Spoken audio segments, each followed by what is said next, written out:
अभी तक आपने सुना या देखा होगा कि अपने बेटे को कामयाबी दिलाने के लिए पिता दिन रात एक कर देते हैं, लेकिन हम आपको एक ऐसे बेटे की कहानी सुनाने जा रहे हैं जिसने अपने पिता की खोई हुई प्रतिष्ठा को वापस दिलाने के लिए 11 साल तक संघर्ष किया।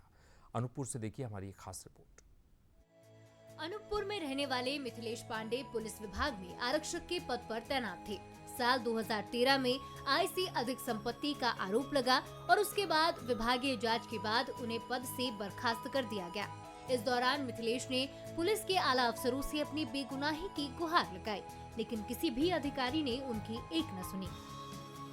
10वीं पढ़ रहा था उस समय। 10वीं पढ़ने के बाद फिर भोपाल गया।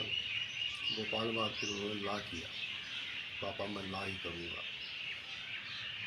मैं कहा चलो ठीक है, जो तुम्हारी इच्छा हो कर लो। लॉ करने के बाद फिर अपना कोर्स पूरा किया। फिर इसने एडीपीओ की परीक्षा निकाला। एडीपीओ की परीक्षा निकालने के बावजूद जब इसका आया इंटरव्यू के लिए तो बोला मैं वकालत ही करूँगा पापा, और आपके केस को ही हैंडल करूँगा, पहले एडीपीओ की नौकरी नहीं करूँगा। और इसने एडीपीओ की नौकरी ना करके वकालत किया हाईकोर्ट पे जाके, और वहाँ से फैसला हुआ।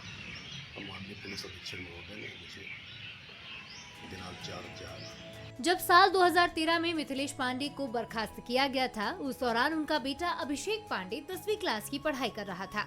अभिषेक ने अपने पिता को न्याय दिलाने के लिए वकील बनने का संकल्प मन में ठान लिया और वो उसकी तैयारी में लग गया। जब मैं क्लास 10th में था तो मेरे पिताजी बर्खास्त हुए थे। तो उस समय मेरा मन तो चला गया था एडवोकेसी की तरफ। मैं वकालत के तौर पे वकील के तौर पर वकालत करना स्टार्ट कर दिया। अभिषेक ने 12वीं क्लास के बाद अनूपपुर छोड़ा और भोपाल में रहकर ही LLB की पढ़ाई की। LLB करने के बाद अभिषेक ने हाईकोर्ट का दरवाजा खटखटाया। न्यायाधीश संजय द्विवेदी के सामने पिता का पक्ष रखा। 17 मई 2024 को कोर्ट ने सभी आरोपों को निरस्त कर दिया। मिथिलेश पांडे को नौकरी पर वापस रखने के लिए आदेश आया। 5 अप्रैल 2025 को मिथिलेश पांडे ने दोबारा नौकरी ज्वाइन कर ली। आइए मेरे साथ अभिषेक पांडे जी हैं, जो मिथिलेश पांडे जी के लड़के हैं। उन्हीं से मैं जानना चाहूँगा कि किस तरीके से उन्होंने 11 साल कोर्ट के सामने लड़ा और क्या क्या उन्होंने एविडेंस वहाँ पे रखे और कोर्ट ने क्या उन्हें फैसला सुनाया।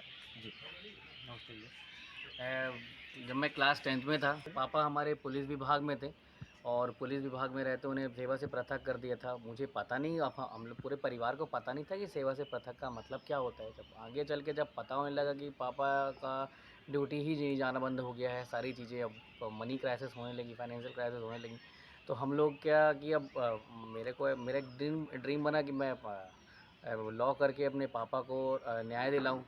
फिर मैं 10th BLLB किया भोपाल से। फिर मैंने डायरेक्ट हाई कोर्ट गए। मेरे अपने गुरु के निर्देशों से मैंने हाई कोर्ट गया। हाई कोर्ट में पापा के केसेस मैंने खुद हैंडल किए और पापा के जो केस था उसको मैंने देखते हुए 17 मई 2024 को ऑर्डर हुआ था। इसके परिपालन में पापा को आज पापा को ज्वाइनिंग हुई। मिथिलेश की कहानी इस बात का उदाहरण है कि कैसे एक बेटा अपने पिता की खोई हुई प्रतिष्ठा को वापस दिलाने के लिए संघर्ष कर सकता है। 11 साल बाद पिता की बहाली और न्याय की इस जीत ने पांडे परिवार को खुशियों से भर दिया। भारती शास्त्री, बंसल न्यूज, अनूपपुर।